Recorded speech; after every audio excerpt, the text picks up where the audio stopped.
you know. Worked hard to get back here and fight for another world title, and got choked out again. Yeah, I'm just heartbroken, really. Yeah, understood.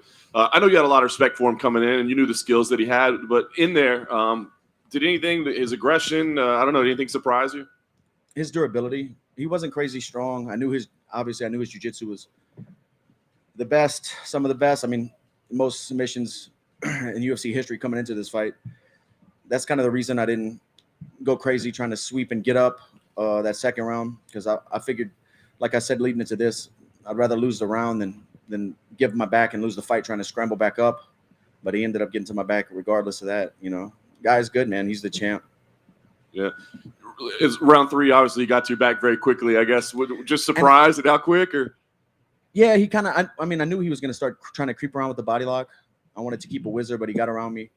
I felt like at first he was really high, and I thought he was going to slide off. And then he kind of sunk in and really got his position. And he started kind of a neck crank. I pulled his hands down once, and it's just his forearm slipped under my chin. And once he tucked it, there wasn't a hand for me to grab to really pull it down. It's just, you know, you same thing with Khabib. You know, it's such a small room for error in these kind of fights. I felt good, you know, after the first round, sitting on my stool, going into the second, I drinking water and thinking I'm going to be the world champion tonight. You know, it's just such a crazy thing what we do. I know how much it's meant to you, but I mean, you've seen the fan support that you have. I mean, you've become one of the most beloved fighters in the sport. You've put together a heck of a body of work. I mean, as you sit there at night, I know you're disappointed, but can you be satisfied with where you stand in the sport? Like I've been saying all week, nothing this whole journey was done in vain. Everything me and my family have is because of fighting. You know, a lot of education in my life is through these kind of moments, learning about myself, and I don't, you know, it just sucks, man. I really worked hard and sacrificed a lot and put myself in the position I thought that I was going to be the world champion. And I knew I was going to either come out here tonight and be the world champion or fail daring greatly. And sometimes, you know, this is what happens. Last thing for me, I know family time is probably what's most important to you now, but do you start letting yourself ponder about the future? I mean, is this just like, let's just keep chasing this 155, or does this maybe open the door? You know, you've always talked about maybe a little welterweight. Does this say, well, maybe now's the time to do that? What do you think the plan is at this point? I think there's fights at 55 and welterweight still for me. I just don't even want to think about who or what's next. It's been a crazy year for me, 3 big fights. I just go home with my family. I'm healthy. They're healthy.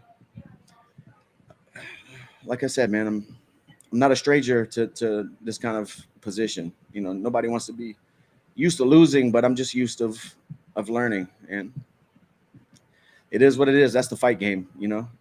Try not to sit up here at another press conference and cry in front of you guys, but I'm gonna continue to do what I do. Be a father, try to be a beacon of light, keep grinding. Dustin, can you comment on the body shots? Did Charles wear you down a little bit? You know, you were landing some good strikes in the first round. He seemed to be going to your body a lot. Was that impacting you at all?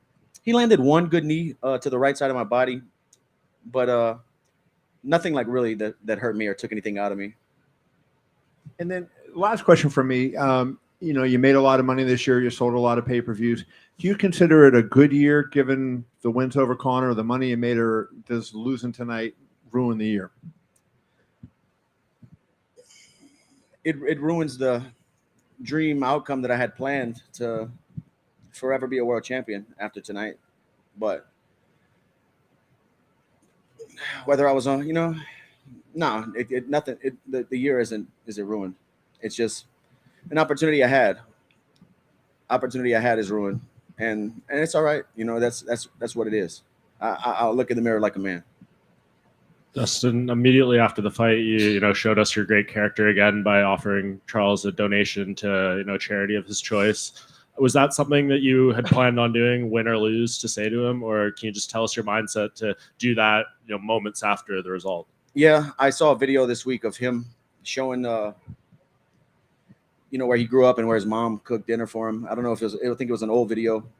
Saw some of the sights of where he grew up, and just how little they had, and it came to me this week. I thought I was gonna let him know, win, lose, or draw.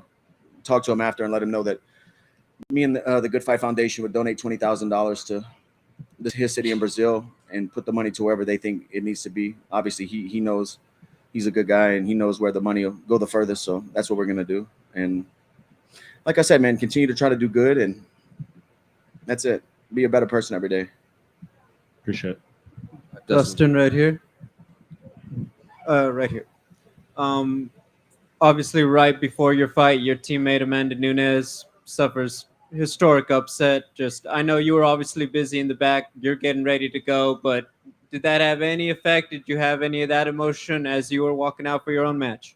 No, I was upset for her while I was warming up. I saw that she lost, but I've been doing this a long time, and I knew it was her losing had nothing to do with what was about to happen with me. I can separate these things. Thank you. Just a quick one. Joe Rogan was making a lot. It looked like he had hooked your glove when you were trying to pull your arm away. It looked like Charles maybe kind of hooked into the glove to pull back, which would have been a legal move. Whenever I did the front roll, like right before second round. Yeah, when you tried to pull it. Mike out. Brown was asking me when we got back to the locker room why I didn't just slide my arm out. I don't know. I don't remember the finger in the gloves, but I was trying to pull my arm out and it felt like it was in there good. But Mike did ask me in the locker room after, why didn't I just pull my arm out? I tried. He but doesn't. I don't know if his fingers were in my glove or not. I didn't feel it, but He doesn't. This is obviously not the first time you've been in this position before, right? But does the fact that you've been in this before and then been able to get back here say that you can do it again, right? You've done this before. You can do it again. I can do anything I put my mind to. I can fight for another belt. I can go on another streak. I can claw and climb and get back to wherever I want to be. It's just, do I want to? That's the question I have to look in the mirror and answer. Do I want to do it again? Do I want to go down that road again? And that answer will come in the next couple of days, next couple of weeks. Just need to let this pass and see what's next for me. But if it's in my heart and that's what I want to do, I'll be here again fighting for another world title. Thank you. Thank you, guys.